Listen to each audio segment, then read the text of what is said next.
Nashville, you know what I'm talking about. It's a religion in Nashville. I thought it was hot chicken that was making me feel queasy. I was cooking for around 400 people in Nashville. I was still living in New York at that time. Vivek, my husband, and I were happy with our daughter, Chauhan, adorable. We had discussed about more kids, but that's what it was. That's what it all was about. It was a discussion. We had so much to do. Yes, kids will come. And there we were, standing in the restroom with those 5 pregnancy test kits in front. Yes, there were 5. We had to be sure, right? Right in front of us. And wow, we knew our life was about to change. But what we didn't know was the upheaval this kid is going to create, the roller coaster ride that he is going to take us on. And boy, the amount of faith and positivity that he will instill in us. This was a journey for us. It started off as a very difficult pregnancy. I was at the ER more often than not. There was that constant fear of what if. It was very, very difficult. And then we took a sigh of relief. The first trimester was over. Second trimester was a breeze.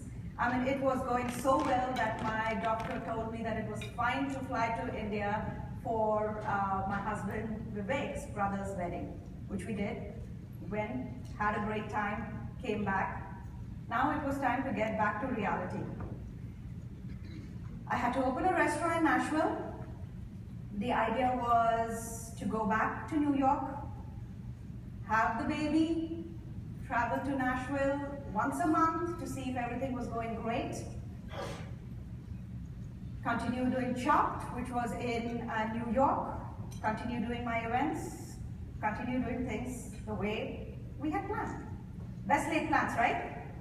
All of us know what happened to best laid plans. I was 26 weeks and 5 days along in my pregnancy. It was November 17th. November 18th, we were opening our restaurant.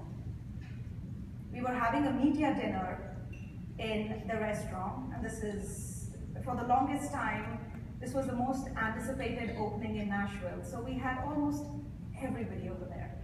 We had reporters, we had bloggers, we had people who were, who were waiting to review us. So everybody is there.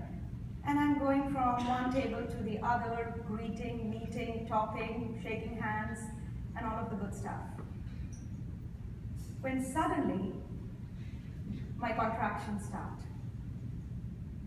26 weeks and 5 days, the contractions start. So, in my mind, I'm trying to convince myself, I'm like, no, this cannot be contractions, it's gas. I know it's TMI, but you know what? You hang on to anything. And I'm like, no. And for a minute, I thought that maybe I could will it. But no, this is not contraction. If I don't face it, maybe it's not there. And then slowly it started getting worse and worse and worse. So Vivek and I, we drove to the ER. We already had been a trip to the ER that morning. So, we were back to the ER. And, all the monitors and all of, the shebang. And they couldn't pick up the contractions. They said that you are not having contractions. You're not in labor. So we were worried. We were like, okay, so what's going on? The baby's heartbeat is strong. Everything is great. The doctor said that maybe it could be an intestine infection because you've just come from India. So they said that they'll keep me there for observation overnight. Vivek is relieved. He goes back to the hotel because at that time we were living in a hotel. Our house was in New York. He goes back because my 3-year-old was alone with a babysitter. This is around at 1 or 2 in the night. Vivek leaves, and finally they give me some pain meds.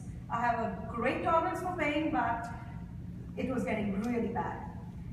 So Vivek goes, and I am in and out of this stage of dozing and getting up, and the pain's coming and going, where I hear the most amazing and a soft voice. It was a nurse who comes and tells me that, you know, we're going to take you upstairs, we're going to get you comfortable, so I am just going to, you know, get another bed and wheel you upstairs. Fantastic. Next I know, in extreme urgent and hushed tones, she is turning to somebody and saying, get the doctor in right now. She is fully dilated, right? Vivek is not there. I pick up the phone, I'm like, you need to come back right now. He starts driving back. While all of this is happening, I'm like, what is going on?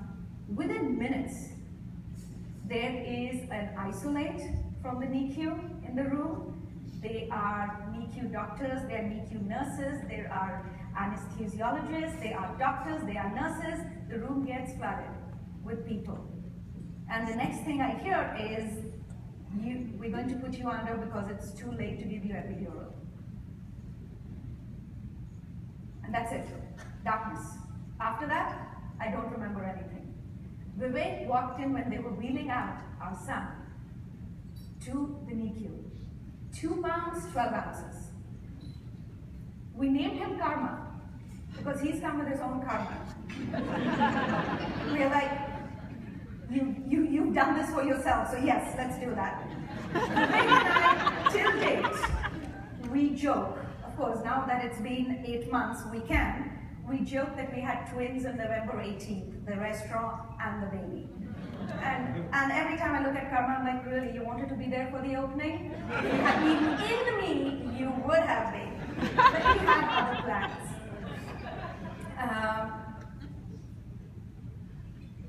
It was a journey. It was a journey for our son, Karma. It was a journey for us.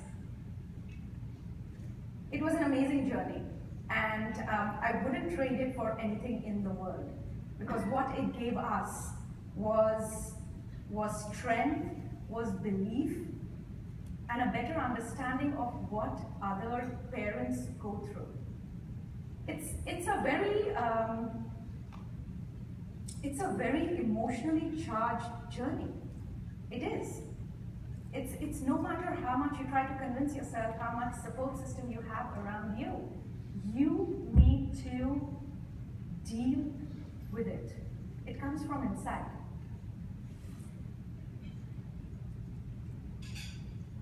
For those 3 months that Karma was in the NICU, every day, we saw him fight for the most basic things, right?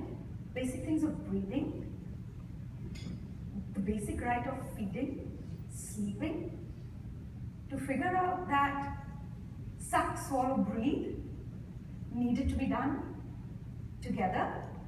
We would be sitting in the NICU, Vivek and me, and looking at the monitor. If there was even a change, we would be like freaking out.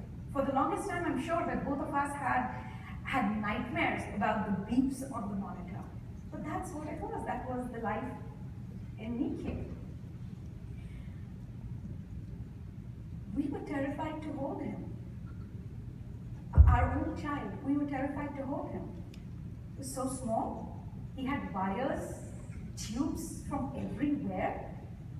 It was a frightening experience. But slowly we started getting more comfortable with it, because what was important to us was that this was the best for him.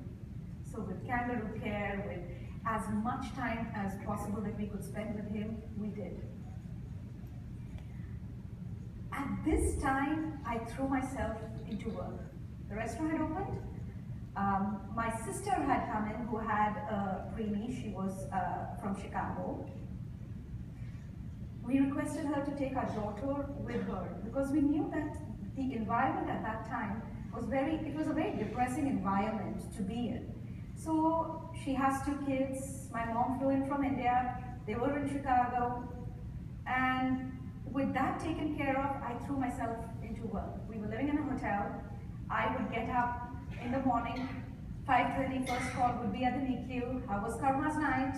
Then I would get ready, go to the NICU, go to work, go to the NICU, go to work, go to the NICU. By the time I would crawl back home, I was so tired that I didn't have time to think, which to me was such a welcome respite. Because everybody would be like, you just had a surgery, why are you at work? To me, the work was salvation. And I'm glad that I did that, because all of us have a very unique and a very personal way of taking control of our problems. And this is the way I did it. And during this time, there was a fundamental change in my thinking. I started realizing that there is a lot to be disgruntled about, but there is even so much more to be grateful about.